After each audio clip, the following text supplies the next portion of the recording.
Gagal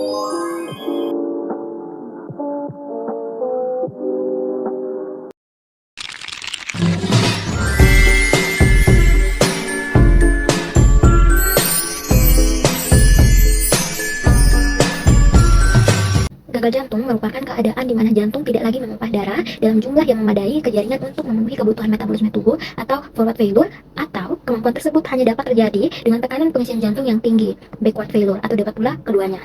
Gejala gagal jantung bervariasi tergantung pada sejauh mana kondisi tersebut berkembang dan jenis gagal jantung yang dialami. Beberapa gejala umum pada penderita gagal jantung yaitu pertama, sesak napas. Sesak napas merupakan gejala paling umum pada gagal jantung. Pasien sering merasa sesak napas baik saat beraktivitas fisik maupun saat berbaring. Nah, yang kedua yaitu kelelahan dan kelemahan. Salah satu gejala yang diderita penderita gagal jantung yaitu kelelahan dan juga kelemahan tadi. Nah, penderita gagal jantung sering merasa cepat lelah meskipun hanya melakukan aktivitas ringan. Nah, yang ketiga yaitu pembengkakan. Pembengkakan dapat terjadi pada kaki, pergelangan kaki atau perut karena penumpukan cairan. Ini terjadi akibat kemampuan jantung untuk memompa darah yang tidak efektif menyebabkan cairan tertahan di dalam tubuh. Gejala yang keempat yaitu batuk atau napas berbunyi. Batuk kronis terutama pada malam hari bisa terjadi karena penumpukan cairan di paru-paru. Gejala yang kelima yaitu peningkatan berat badan secara cepat. Kenaikan berat badan yang cepat bisa disebabkan oleh penumpukan cairan tubuh akibat dari gagal jantung ini. Nah, yang keenam yaitu pusing atau pingsan. Kekurangan pasokan darah yang cukup ke otak dapat menyebabkan pusing bahkan hingga pingsan. Terdapat beberapa pembagian kriteria yang dapat digunakan untuk mengklasifikasikan penyakit gagal jantung. Di antaranya yaitu klasifikasi menurut New York Heart Association dan pembagian stage menurut American Heart Association. Tingkatan gagal jantung diklasifikasikan berdasarkan kelainan struktural dan fungsional jantung. Klasifikasi gagal jantung yang tertera di Pedoman Tata Laksana Gagal Jantung oleh Perky tahun 2015 terdapat dua tabel, yaitu pada tabel pertama klasifikasi berdasarkan kelainan struktural jantung dan pada tabel kedua yaitu klasifikasi berdasarkan kapasitas fungsional. Nah, pada klasifikasi berdasarkan kelainan struktural jantung, terdapat 4 stadium. Yang pertama yaitu stadium A. Pada stadium A ini memiliki risiko tinggi untuk berkembang menjadi gagal jantung. Tidak terdapat gangguan struktural atau fungsional jantung, dan tidak terdapat tanda ataupun gejala. Nah, yang kedua yaitu stadium B. Di stadium B ini telah terbentuk penyakit struktur jantung yang berhubungan dengan perkembangan gagal jantung dan tidak terdapat tanda atau gejala. Nah, yang ketiga yaitu stadium C, gagal jantung yang simptomatik berhubungan dengan penyakit struktural jantung yang mendasari. Nah, yang terakhir yaitu stadium D. Pada stadium D ini penyakit jantung struktural lanjut serta gejala gagal jantung yang sangat bermakna saat istirahat walaupun sudah mendapat terapi medis maksimal.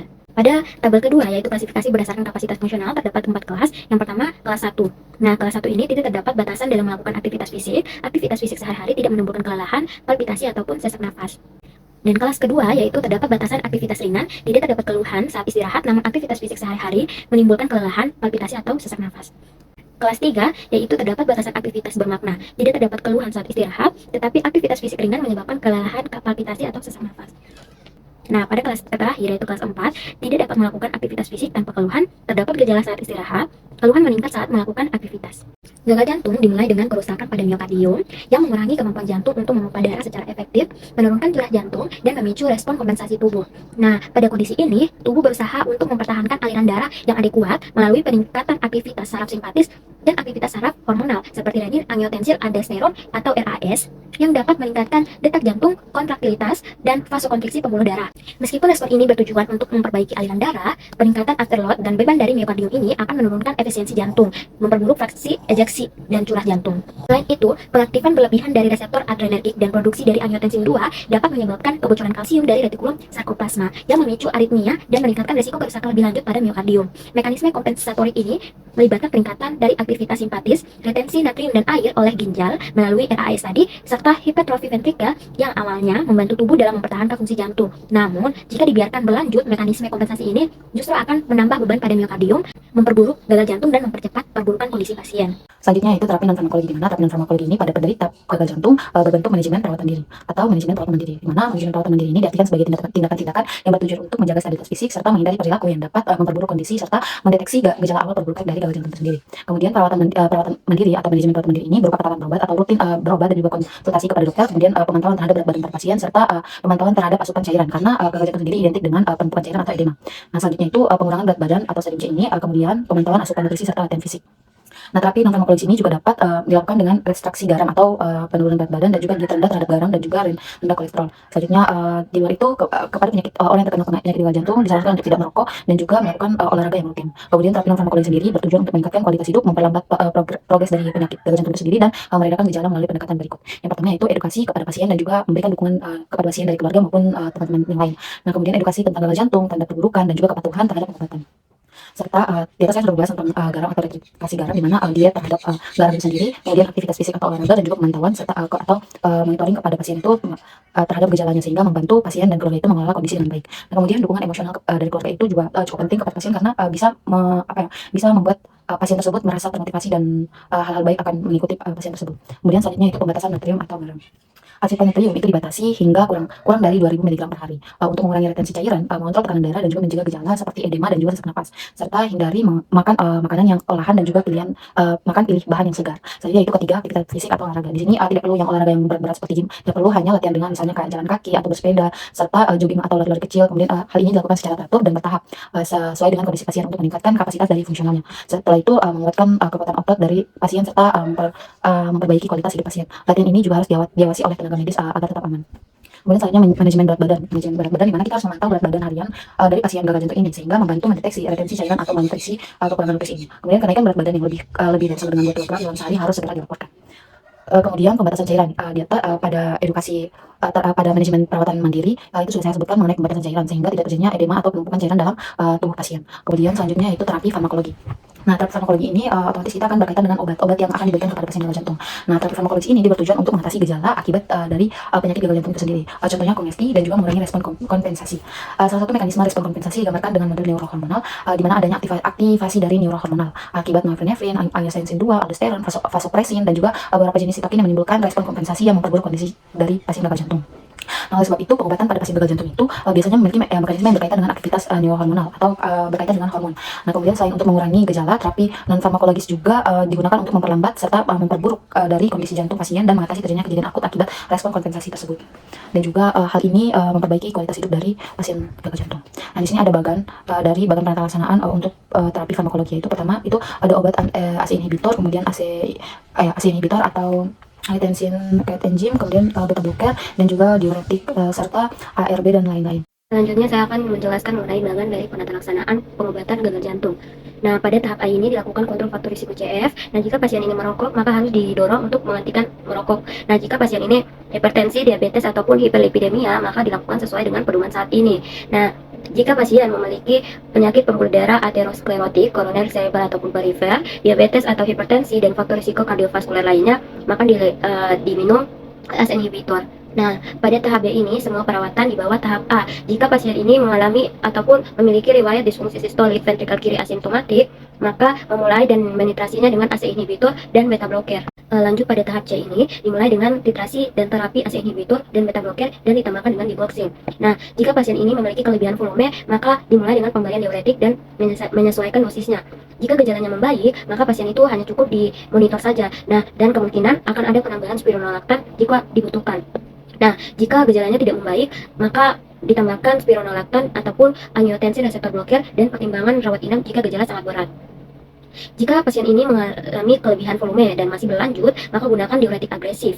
Nah, jika hipertensi masih persisten, maka tambahkan angiotensin reseptor blocker seperti amlodipin ataupun velodipin. Nah, jika pasien ini memiliki angina bersamaan, ARB seperti amlodipin dan velodipin juga jika dibutuhkan ataupun jika dapat digunakan. Nah, jika pasien ini tidak dapat mentoleransi MRA ataupun ACE inhibitor, maka pertimbangan kombinasi hidralazin dan nitrat. Dan masuk pada terapi pengobatan. Di sini pengobatan yang digunakan yaitu pada golongan obat yaitu pertama diuretik, kemudian ACE inhibitor, selanjutnya beta blocker, dan juga antagonis aldosteron.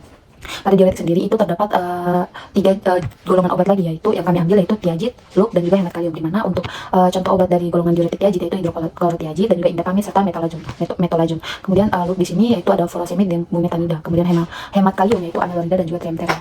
Nah, selanjutnya itu ACE inhibitor. Nah, ACE inhibitor ini ada beberapa contoh obatnya, itu captopril, loramiprile, fasinopril, benazepril, quinapril, dan juga ada beta blocker yaitu acebutolol, bisoprolol, atenolol, timenolol, dan metoprolol. Dan antagonis aldosteron ada spironolactone. Nah, di sini kita masuk terlebih dahulu pada obat diuretik. Apa sih obat diuretik? Jadi obat diuretik ini adalah zat-zat yang dapat memperbanyak pengeluaran urin atau diuresis, di mana dia melalui cara kerja langsung terhadap ginjal. Nah, diuretik ini dapat bekerja dengan meningkatkan ekskresi air, natrium, dan klorida, sehingga membantu menyeimbangkan cairan ekstrasel dan menurunkan volume darah dalam tubuh. Karena ketika cairan dalam tubuh meningkat, otomatis volume darah dalam tubuh pun menjadi meningkat. Nah, kemudian selain itu obat diuretik ini memiliki fungsi utama dalam memobilisasi cairan udema atau edema atau penumpukan cairan, yang berarti dapat mengubah keseimbangan cairan dalam tubuh. Karena segala sesuatu itu harus seimbang, dan juga sehingga kapasitas cairan ekstrasel dapat kembali normal. Adapun beberapa jenis diuretik yang sudah saya sebutkan tadi yaitu diuretik tiazid, luk, dan dan juga hemat kalium. Dan selanjutnya di sini ada dari ketiga golongan ini, obat diuretik Tiazid ini menjadi lini pertama dari ketiga golongan ini, dari obat diuretik sendiri. Dari obat golongan diuretik itu contohnya ini, di mana obat diuretik ini dia memiliki efeknya itu lebih lama dan lebih lambat, tetapi dia bertahan lebih lama, kurang lebih 6 sampai 48 jam, dan terutama digunakan pada terapi pengalihan hipertensi dan juga kelemahan jantung atau dekompensatio cordis, di mana obat-obat ini memiliki kurva atau overdosis, yaitu efek datar. Artinya bila dosis optimal dinaikkan lagi efeknya, berarti diuresis atau pengeluaran urin itu terjadinya penurunan tekanan darah sehingga tidak bertambah. Nah, kemudian selanjutnya itu mekanisme kerja dari obat diuretik Tiazid, di mana di bagian pertama segmen ini natrium Na direabsorpsi kembali secara aktif pula tanpa air hingga filter menjadi lebih cair dan lebih hipotonis. Kemudian senyawa Tiazid dan kortalidon atau kortalidon merupakan golongan dari Tiazid sendiri, di mana dia bekerja ini dengan memperbanyak ekskresi NaCl, Na+ dan Cl- sekitar 5 sampai 10%. Di bagian kedua segmen ini ion Na+ ditukarkan dengan ion K+ atau NH4+, di mana proses ini dikendalikan oleh hormon anak ginjal yaitu aldosteron. Antagonis aldosteron atau spironolakton dan zat hemat kalium amilorida dan tiamtem memiliki titik kerja di sini dengan mengakibatkan ekskresi Na+ kurang dari 5% dan retensi K+. Nah, di mana diuretik Tiazid ini terjadi pada tubulus distal. Nah, dosisnya contohnya hidroklorotiazid itu 2 sampai 100 gram. Nah, teman-teman semua bisa melihat dosis dari obat diuretik ini pada tabel tersebut. Apa sih efek samping yang ditimbulkan jika mengonsumsi obat diuretik Tiazid? Di mana terjadi hiperkalemia, hiperurikemia, hiponatremia, hiperlipidemia, hiperglikemia, dan efek samping lainnya seperti gangguan lambung usus yaitu mual, muntah, nyeri kepala, dan pusing. Selanjutnya toksisitas ketika seseorang mengonsumsi ini, toksisitas yang kemudian akan terjadi itu gangguan toleransi karbohidrat, kemudian hiperlipidemia, hiponatremia, reaksi alergi atau hipersensitivitas, dan juga toksisitas lainnya yaitu mudah lelah, otot lemah, dan lain-lain. Yang selanjutnya kontraindikasi. Nah, kontraindikasi sendiri pemakaian yang berlebih seperti diuretik merupakan hal berbahaya bagi pasien dengan selesai hati, gagal ginjal berat dan lain, dan juga gagal jantung. Kemudian tetapi ini perlu kita note sedikit bahwa penggunaan obat harus sesuai dengan kondisi dari pasien tersebut. Jadi tidak harus, walaupun dia dikatakan ini, tetapi kita harus lihat lagi dari kondisi pasien tersebut. Nah, kemudian terakhir itu kombinasi atau interaksi obat. Jadi ketika obat diuretik Tiazid ini dikombinasikan dengan obat-obat yang lain, contohnya pada ACE inhibitor, yaitu dapat menimbulkan hipotensi hebat, yaitu dia pengguna diuretikum harus dihentikan. Kemudian pada pengobatan NSAID dapat sedikit memperlemah efek diuretik dan anti hipersensitivitas akibat retensi natrium dan airnya. Di sini ada contoh obatnya yaitu hidroklorotiazid, di mana saya sebutkan di atas bahwa hidroklorotiazid itu memiliki dosis yaitu 12,5 mg per China, 5 sampai 2 di 25 sampai 100 mg dan lain-lain. Kemudian mekanisme kerja diuretik hidroklorotiazid ini sebenarnya sama ya dengan diuretik Tiazid, di mana karena dia satu penggolongan berarti kemungkinan mekanisme kerjanya itu hampir sama, di mana ini dia bekerja pada tubulus distal. Kemudian efek samping yang diberikan juga sama dengan secara umum dari golongan diuretik Tiazid sendiri, yaitu hiperglikemia, hiperlipidemia, hiperurikemia, dan lain-lain. Kemudian ada toksisitas yaitu saya sebutkan juga di atas, yaitu yang mudah lelah, kemudian reaksi alergi, hiponatremia, hiperlipidemia, gangguan toleransi karbohidrat, dan lain-lain. Ini kemudian kontraindikasi dan interaksi obatnya bersama dengan yang di atas. Nah, kemudian monitoring di sini harus pemantauan terhadap tekanan darah, kemudian status cairan, dan juga berat badan, kemudian elektrolit, serta fungsi ginjal, dan juga efek samping ototoksisitas serta interaksi obat. Nah, kemudian diuretik kuat itu dia bukan di 32, contoh obatnya itu furosemid. Obat ini itu dia bekerja pada lengkung Henle atau ansa Henle, di mana mekanisme kerja dari diuretik sendiri ini bekerja dengan memblokir penyampaian natrium dan klorida di loop Henle, bagian dari nefron di ginjal. Ini menyebabkan peningkatan ekskresi natrium klorida dan air dalam urin sehingga terjadinya diuresis. Selanjutnya efek sampingnya yaitu efek salduretik yang besar atau kehilangan natrium, dan juga dapat menyebabkan diuresis cepat, atau di mana waktu awal kerja dari diuretik ini setelah 30 sampai 60 menit. Kemudian kontraindikasinya itu hipersensitivitas yaitu terhadap obat dan yaitu kondisi di mana ginjal tidak menghasilkan urin, menunjukkan gagal ginjal berat yang tidak responsif terhadap diuretik, dan juga ada hipokalemia serta hiponatremia berat, dehidrasi, hipotensi berat, dan yang lain-lain.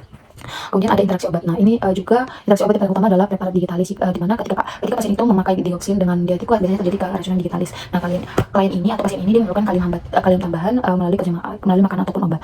Mana hipokalemia memperkuat kerja dioksin dan mengakibatkan resiko keracunan digitalis. Nah, selanjutnya toksisitas. Nah, diuretik ini dapat menyebabkan hiperurisemia yang meningkatkan resiko serangan perut serta toksisitas pada dosis tinggi, terutama pada pasien dengan gangguan ginjal. Dan selanjutnya itu obat hemat kalium, di mana obat hemat kalium ini dia memiliki kerja pada tubulus konsistal, yaitu pada bagian akhir, di mana obat ini sendiri memiliki efek samping yang sama seperti dengan obat diuretik lainnya, dan juga obat ini memiliki interaksi yang harus perlu diperhatikan lebih lanjut ya, di mana dia hampir sama dengan obat diuretik lainnya, yaitu dia tidak boleh digunakan bersamaan dengan NSAID sehingga menghambat ACE inhibitor dan lain-lain. Kontraindikasi dari ini ketika hiperkalemia karena risiko aritmia yang fatal serta gangguan fungsi ginjal yang berat. Kemudian selanjutnya penggunaan bersama suplemen kalium atau obat lain.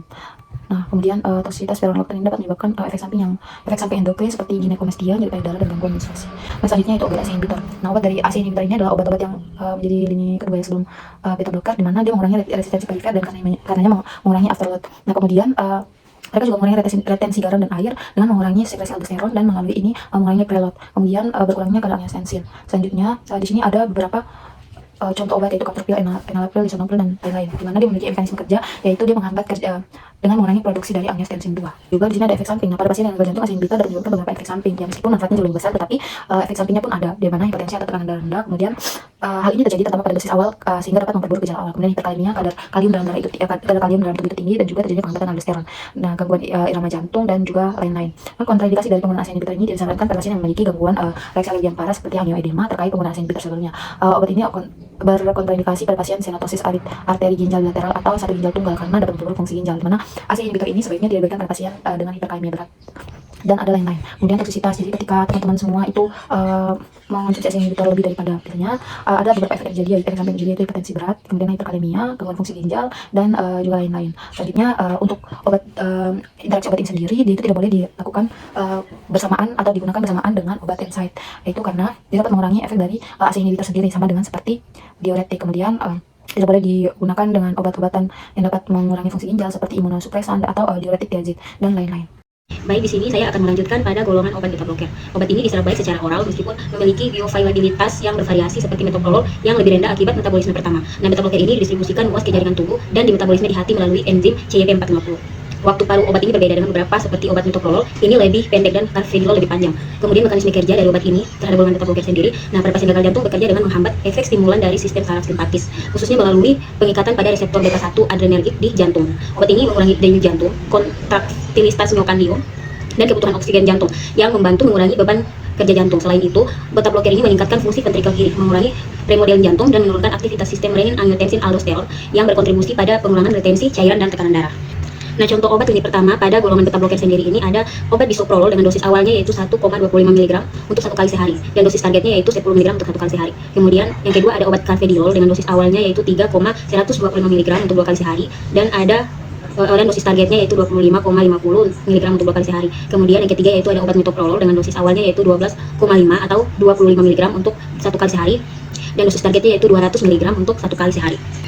Efek samping dari obat ini dari beta blocker sendiri pada pasien gagal jantung ini dapat mencakup bradikardia atau denyut jantung yang terlalu lambat, hipotensi, dan kelelahan. Nah, beberapa pasien mungkin juga mengalami peningkatan gejala dyspnea atau yang kita kenal dengan sesak napas. Nah, dia mengalami peningkatan gejala dyspnea atau sesak napas ini terutama pada awal pengobatan atau saat dosis obat ini ditingkatkan.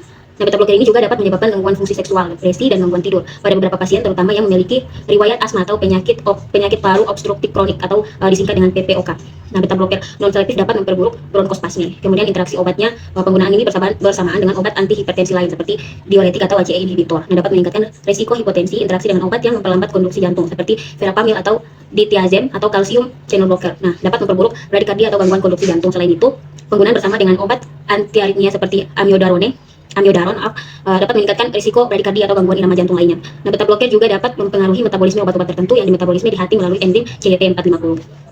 Kemudian ada kontraindikasinya. Nah, pada individu dengan bradikardia berat atau denyut jantung sangat lambat ini, blok jantung derajat 2 atau 3 ini serta gangguan konduksi jantung yang tidak terkoreksi. Selain itu, beta blocker juga tidak dapat dilanjutkan pada pasien dengan hipotensi berat atau tekanan darahnya sangat rendah, atau asma bronkial yang tidak terkendali karena dapat memperburuk gejala pernapasan. Penggunaan beta blocker pada pasien dengan sindrom sinus atau gagal jantung dekompensasi akut yang harus dihindari karena dapat memperburuk kondisi jantung.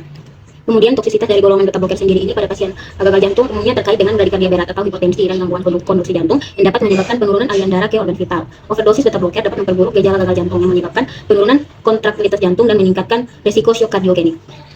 Baik, lanjut pada lini kedua dari golongan obat beta blocker. Di sini contoh obatnya yaitu nebivolol. Nah, nebivolol ini merupakan obat beta blocker generasi ketiga yang digunakan dalam pengelolaan gagal jantung, tetapi dianggap sebagai obat lini kedua setelah carvedilol dan bisoprolol. Nah, obat nebivolol ini merupakan alternatif yang berguna dalam pengelolaan atau gagal jantung, terutama untuk pasien yang tidak dapat mentolerir beta blocker lini pertama. Namun karena bukti efikasi dan mekanisme kerjanya yang berbeda, ia ditempatkan sebagai lini kedua dalam pengobatan gagal jantung. Nah, di sini ada dosis dari obat nebivolol sendiri, yaitu dosis awalnya yaitu 1,25 mg dan dosis maksimum yaitu 10 mg untuk per hari. Dosis awal untuk nebivolol ini juga 1,25 mg untuk per hari. Kemudian mekanisme kerjanya, nebivolol ini adalah obat yang bekerja sebagai lini kedua dalam pengobatan gagal jantung dengan mekanisme ganda. Nah, mekanisme kerjanya yang pertama, nebivolol selektif menghambat reseptor beta 1 adrenergik yang menurunkan denyut jantung dan kekuatan kontraksi sehingga mengurangi beban kerja jantung. Kedua, nebivolol ini meningkatkan produksi nitric oxide atau NO melalui stimulasi reseptor beta 3 yang menyebabkan vasodilatasi dan penurunan resistensi vaskular perifer. Peningkatan aliran darah dan oksigen ke jantung ini sangat penting untuk pasien gagal jantung, di mana dia dapat membantu memperbaiki fungsi ventrikel kiri dan mengurangi risiko komplikasi kardiovaskular. Kemudian efek samping dari Debivolol sendiri ini, dia sebagai obat beta bloker yang digunakan dalam pengobatan gagal jantung yang dapat menyebabkan beberapa efek samping. Nah, efek samping yang umum meliputi bradikardia atau denyut jantung lambat, hipotensi atau tekanan darah rendah, dan potensi perburukan kondisi gagal jantung. Nah, pasien juga dapat mengalami kelelahan, pusing, dan gangguan tidur sebagai efek pada sistem saraf pusat. Di sisi gastrointestinal, Debivolol ini dapat menyebabkan mual, muntah, serta diare atau sembelit. Selain itu, edema atau pembengkakan pada tangan dan kaki. Nah, dan parestesia atau sensasi kesemutan atau mati rasa juga dapat terjadi. Kontraindikasinya sendiri pada obat ini, Debivolol ini memiliki beberapa kontraindikasi penting dalam pengobatan gagal jantung, termasuk bradikardia akut, blok sinus, atrial tingkat tinggi, shock kardiogenik, dan gagal jantung dekompensasi yang memerlukan intervensi intensif. Selain itu, obat ini tidak dianjurkan untuk pasien dengan asma berat, pheochromocytoma yang tidak terdiagnosis, serta insufisiensi hati atau ginjal berat, karena kondisi-kondisi ini dapat meningkatkan risiko efek samping yang serius. Pasien dengan depresi psikologis berat dan psoriasis aktif juga harus diwaspadai saat mempertimbangkan penggunaan obat Debivolol ini.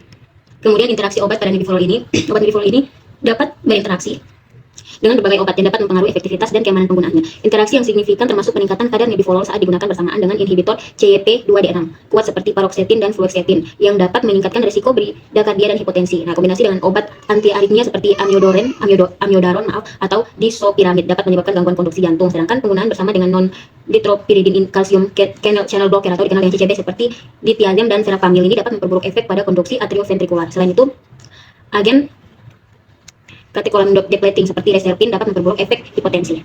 Nah, toksisitas dari obat Debivolol ini dapat terjadi jika dosis yang diberikan melebihi batas aman atau jika obat ini digunakan pada pasien dengan kondisi tertentu yang meningkatkan risiko efek samping. Beberapa tanda toksisitas atau racun termasuk bradikardia yang kita kenal dengan denyut jantung lambat, hipotensi atau tekanan darah rendah, dan gangguan konduksi jantung seperti blok atrioventrikular. Efek samping serius lainnya yang mungkin muncul adalah reaksi alergi, halusinasi, psikosis, dan gangguan mental. Nah, penggunaan Debivolol juga dapat memperburuk kondisi seperti gagal jantung, dekompensasi, asma, dan penyakit hati berat, yaitu pada tekanan darah. Kita perlu pemantauan tekanan darah secara berkala untuk menghindari hipotensi.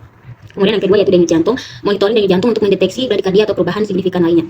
Kemudian yang ketiga itu pada gejala gagal jantung, ya perlu observasi terhadap gejala seperti sesak napas, edema, dan kelelahan untuk menilai respon terapi. Kemudian yang keempat yaitu pada fungsi ginjal. Nah, evaluasi pada fungsi ginjal terutama pada pasien dengan resiko gangguan ginjal. Kemudian yang kelima yaitu kadar elektrolit. Kita perlu pemantauan kadar kalium dan natrium untuk mencegah ketidakseimbangan elektrolit. Kemudian yang keenam yaitu toleransi obat. Yaitu kita memantau efek samping seperti pusing, kelelahan, atau reaksi alergi. Yang ketiga yaitu kualitas hidup. Nah, penilaian terhadap perbaikan kualitas hidup dan kapasitas latihan pasien. Baik, selanjutnya pada golongan obat antagonis aldosteron. Nah, obat antagonis aldosteron ini melibatkan penyerapan yang baik setelah pemberian oral dengan waktu paru sekitar 1,5 hingga 2 jam untuk spironolakton dan 3 sampai 6 jam untuk eplerenone. Nah, obat-obat ini sebagian besar dimetabolisme di hati dan diekspresikan melalui urin. Meskipun keduanya ini memiliki afinitas terhadap reseptor aldosteron, eplerenone memiliki selektivitas yang lebih tinggi sehingga lebih sedikit efek samping hormon terkait seperti ginekomastosia pada pria. Kemudian mekanisme kerjanya dari obat ini adalah seperti spironolakton dan eplerenone ini bekerja dengan menghambat reseptor aldosteron di ginjal, jantung, dan pembuluh darah, di mana ini dapat mengurangi efek aldosteron dan dapat meningkatkan retensi natrium dan air, serta menyebabkan hipertensi dan pembengkakan pada gagal jantung. Dengan menghambat aldosteron, obat ini membantu menurunkan tekanan darah, mengurangi volume cairan tubuh, serta memperbaiki fungsi jantung. Selain itu, antagonis aldosteron ini dapat mengurangi fibrosis jantung dan pembuluh darah yang pada akhirnya mengurangi risiko kejadian kardiovaskular yang lebih buruk dan memperbaiki prognosis pada pasien gagal jantung. Efek samping dari obat ini seperti spironolakton dan eplerenone pada penyakit gagal jantung ini meliputi hiperkalemia atau peningkatan kadar kalim darah yang dapat berisiko menyebabkan aritmia jantung seperti contoh obatnya seperti spironolakton. Yang kurang selektif juga dapat menyebabkan ginekomastia atau disfungsi seksual dan gangguan menstruasi akibat efek samping hormon. Selain itu, penggunaan obat ini dapat meningkatkan kadar kreatinin darah yang menunjukkan potensi gangguan fungsi ginjal. Kemudian interaksi obat pada lini pertama. Interaksi obat antagonis aldosteron ini seperti spironolakton dan eplerenone. Ini dapat terjadi dengan obat-obat yang mempengaruhi keseimbangan kalium atau fungsi ginjal. Penggunaan bersamaan dengan obat penghambat ACE ARB atau angiotensin reseptor blocker atau diuretik yang menghemat kalium yang dapat meningkatkan risiko hiperkalemia yang berbahaya. Selain itu, obat ini penghambat enzim sitokrom P450 3A4 seperti ketoconazole atau verapamil yang dapat meningkatkan kadar eplerenone dalam darah yang meningkatkan risiko efek samping. Interaksi lainnya dapat terjadi dengan obat-obat yang mempengaruhi fungsi ginjal seperti obat NSAID atau nonsteroid yang dapat membentuk gangguan ginjal pada pasien gagal jantung yang menggunakan antagonis aldosteron.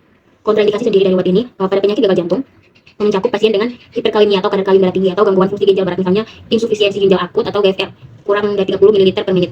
Nah, obat ini juga kontraindikasinya pada pasien dengan anuria atau tidak dapat mengeluarkan urin atau riwayat reaksi alergi terhadap obat ini. Nah, pada pasien yang sedang menggunakan penghambat ACE atau ARB diperlukan perhatian ekstrak untuk mencegah hiperkalemia. Penggunaan antagonis aldosteron pada pasien dengan gangguan hati yang parah seperti sirosis juga dapat dihindari karena risiko akumulasi obat yang lebih tinggi dan potensi efek sampingnya yang sering. Sementara itu pada obat eplerenone ini efek sampingnya seperti hiperkalemia, pusing, dan kelelahan.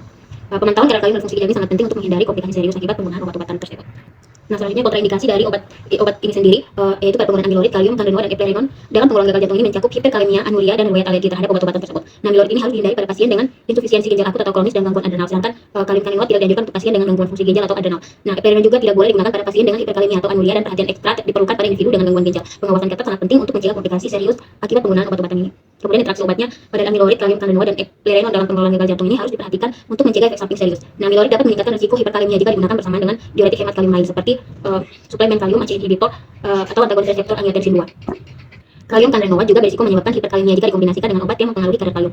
Eplerenol memiliki interaksi serupa di mana penggunaannya bersama diuretik hemat kalium atau ACE inhibitor dapat meningkatkan kadar kalium dalam darah. Kemudian toksisitas atau racun dari amiloid, kalium kandenoa, dan obat eplerenol sendiri ini dalam pengelolaan gagal jantung terutama terkait dengan risiko hiperkalemia. Nah, amiloid ini dapat menyebabkan hiperkalemia berat yang berpotensi menimbulkan aritmia fatal dan henti jantung terutama pada pasien dengan gangguan ginjal atau yang menggunakan obat lain yang meningkatkan kadar kalium. Selain itu, dapat terjadi gangguan elektrolit seperti osidosis, resiparitolit, dan metabolik. Nah, kalium kandenoat ini juga berisiko menyebabkan hiperkalemia dan gangguan fungsi ginjal, serta efek samping gastrointestinal. Nah, eplerenol ini memiliki risiko serupa, di mana hiperkalemia ini dapat terjadi terutama bila digunakan bersamaan dengan diuretik hemat kalium lain atau ACE inhibitor. Pemetaan kadar kalium dan fungsi ginjal ini sangat penting untuk mencegah komplikasi serius akibat toksisitas obat-obatan ini. Nah, selanjutnya itu monitoring dari obat-obat tersebut. Di sini ada beberapa aspek, ada 5 aspek penting dalam monitoring obat tersebut pada golongan antagonis aldosteron. Yang pertama yaitu kadar kalium. Nah, kita perlu serum-serum di mana ini harus dipantau secara rutin karena ketika obat ini dapat menyebabkan hiperkalemia atau pemantauan ini penting untuk mencegah komplikasi serius akibat peningkatan kadar kalium. Kemudian yang kedua itu pada fungsi ginjal, ini harus dievaluasi secara berkala terutama pada pasien dengan riwayat gangguan ginjal untuk memastikan bahwa tidak ada penurunan fungsi ginjal yang signifikan dapat mempengaruhi pengobatan.